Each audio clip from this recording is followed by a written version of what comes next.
dengan menggunakan anekdot. Ada yang masih ingat anekdotnya? Masih. Apa? Anekdot itu cerita lucu.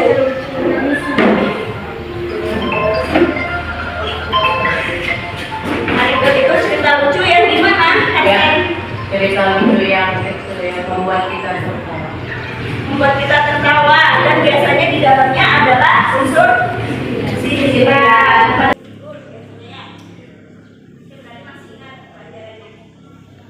Nah, sebelum mulai pelajaran, seperti biasa kita explaining dulu. Kemarin ada yang request explaining.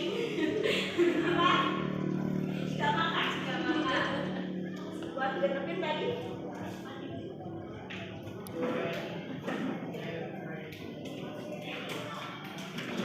Kira-kira udah punya pasangan semua? Yang berikut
makna ceritanya apa, kalian diskusikan.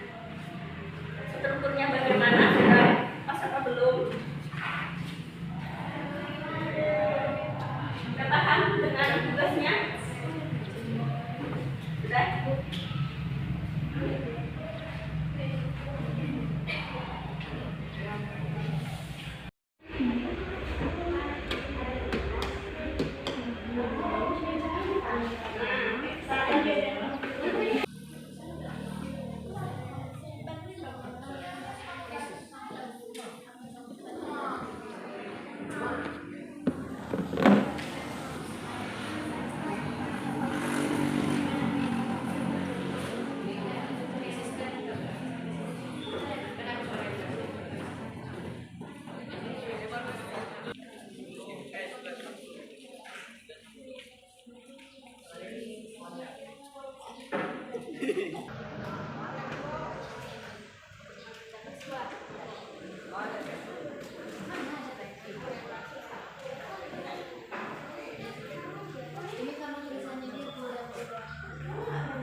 Dibaca dulu kan Bu ceritanya. Baca ceritanya. Menaati peraturan. Becak dilarang masuk. Ceritanya ada seorang tukang becak asal Madura yang pernah dipergoki oleh polisi ketika melanggar rambu. Becak dilarang masuk. Tukang becak itu masuk ke jalan yang ada rambu gambar becak disiram dengan garis hitam yang berarti jalan itu tidak boleh dimasuki becak. Apa kamu tidak melihat gambar itu? Itu kan gambar becak tak boleh masuk ke jalan ini. Polisi bentar polisi. Oh, saya tidak baca itu, saya melihat Pak. Jadi itu kan gambarnya becak kosong kan, tidak ada pengemudinya. Becak saya kan ada pengemudi, tidak kosong berarti boleh masuk. Jawab situ kan becak. Makna kesilapan yang bisa kamu pelajari dari teks anekdot ini adalah memahami peraturan sebagaimana peraturan tersebut dibuat. Tidak hanya membuatmu menjadi tidak disiplin, tetapi juga bisa jadi membahayakan orang di sekitar. Seperti tukang becak ini yang mengatakan aturan hanya bisa dipatuhi jika becak tersebut kosong. Sudah? Hasil diskusinya gimana? Yang pertama itu abstrak. Yang abstrak kami ambil dari ceritanya ada seorang tukang becak asal Madura yang pernah dipergoki oleh polisi ketika melanggar rambu. Becak dilarang masuk. Itu yang abstrak. Yang orientasinya, tukang becak itu masuk ke jalan yang ada rambu gambar becak disiram dengan garis hitam yang berarti jalan itu tidak boleh dimasuki becak. Krisisnya, apa kamu tidak melihat gambar itu?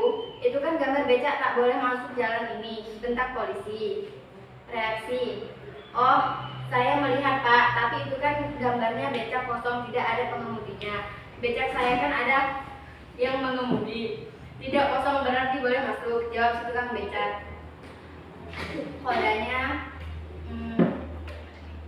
memahami peraturan sebagaimana aturan tersebut dibuat. Tidak hanya membuatmu menjadi tidak disiplin, tetapi juga bisa jadi membahayakan orang di sekitar. Seperti tukang becak ini yang beralasan aturannya hanya bisa dipatuhi jika becak tersebut kosong. Terima kasih. Ya begitulah penampilan dari kelompok gagap ya. Nah, ada yang mau menanggapi nggak? Enggak. Tanggapilah.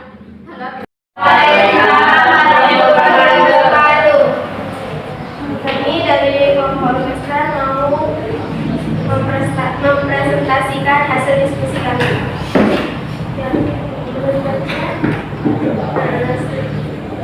Struktur teks anekdot. Struktur teks anekdot setidaknya menjadi atas dua bagian, yaitu abstrak, orientasi, krisis, reaksi, dan contohnya. 1. Abstrak merupakan bagian pendahuluan atau bagian pembuka teks. 2. Orientasi merupakan awal suatu kejadian atau saat cerita mulai bergulir. 3. Tesis merupakan bunyi cerita yang berisi konflik atau masalah yang terjadi pada karakter. 4. Reaksi merupakan respon atau reaksi yang dilakukan karakter setelah mengalami krisis. 5. Koda merupakan bagian penutup teks yang berisi amarah atau kritik. Contoh teks anekdot tentang status sosial. Penjual kue yang hebat. Caca membeli beberapa kue dari seorang nenek di pinggir jalan. Namun ia tidak bisa melanjutkan perjalanan pulang karena tiba-tiba hujan deras sekali. Akhirnya Caca dan si nenek penjual kue pun sama-sama berteduh. Anak-anak saya sibuk kerja, ada yang bekerja, rumah sakit dan juga sekolah. Caca pun tahu mendengar jawaban nenek. Wow, hebat, kalau hanya berjualan kue, namun anak-anak berminat semua ya. Ya sama aja nak, jadi solusi saya jualan kue. Makna tersebut dari teks anekdot di atas adalah ketidakseimbangan kondisi ekonomi dalam masyarakat sosial. Hal ini bisa kamu ketahui bahwa anak-anak dari karakter nenek harus berjualan kue juga. Maka dari itu, kamu harus bisa belajar lebih baik dan menjadi seseorang yang bermanfaat sehingga bisa membantu orang yang lebih mendengarkan. Yang terdapat dalam cerita buku yang hebat yaitu hanya orientasi, krisis, dan koda. Penjelasan orientasi yaitu merupakan awal suatu kejadian atau saat cerita mulai bergulir. Kutipan teks. Caca membeli beberapa kue dari seorang nenek di pinggir jalan. Yang kedua, krisis yaitu merupakan puncak cerita yang berisi konflik atau masalah yang terjadi pada karakter. Kutipan teks. Ketidakseimbangan kondisi ekonomi dalam masyarakat sosial. Yang ketiga, koda yaitu merupakan bagian penutup teks yang berisi amanat atau kritik. Kutipan teks. Harus bisa belajar lebih giat dan menjadi seseorang yang bermanfaat sehingga bisa membantu orang yang lebih membutuhkan. Sudah? Oke, ada yang mau ngasih tanggapan? Rani? Nggak ada reaksinya ya?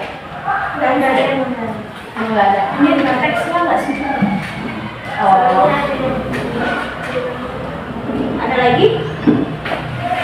Kelompok Hasan? Mungkin bagus.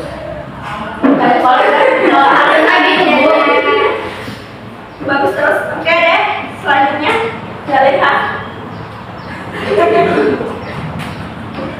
Meragukan ya Pak Yu. Iya.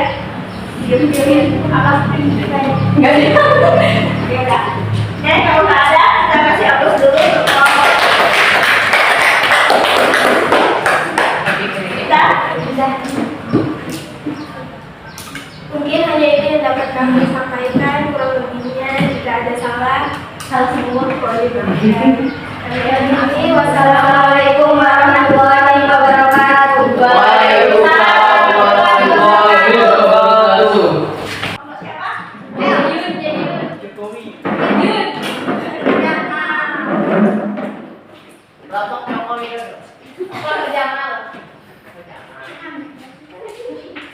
Assalamualaikum warahmatullahi wabarakatuh. Waalaikumsalam. Berdirinya kami di sini ingin menyampaikan hasil diskusi kami. Oke, dari 4 kali penampilan tadi, apa yang kalian dapatkan? Tadi ada bersuara Senang. senang, terus Kebersamaan. kebersamaan. Selain itu materinya. Bisa Dapat belajar. pelajaran lah Bu, cerita-cerita kita bisa disampaikan. Dapat pelajaran Bu dari cerita-cerita yang disampaikan. Dapat pelajaran dari cerita yang sudah disampaikan. Sampaikan. Pentingnya peraturan.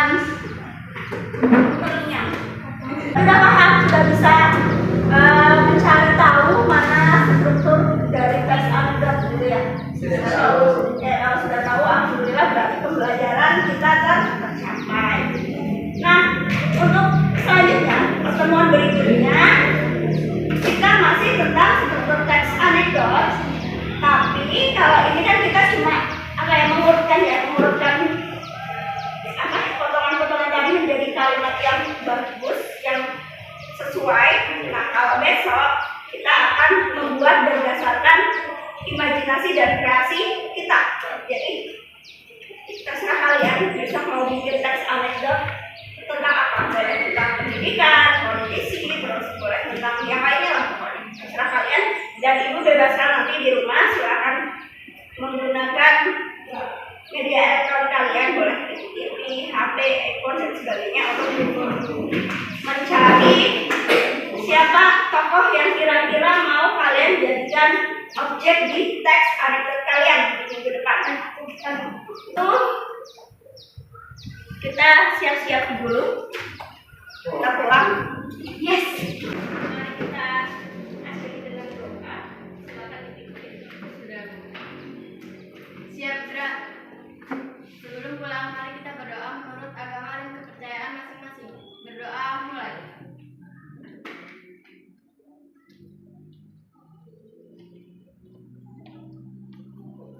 Berdoa selesai.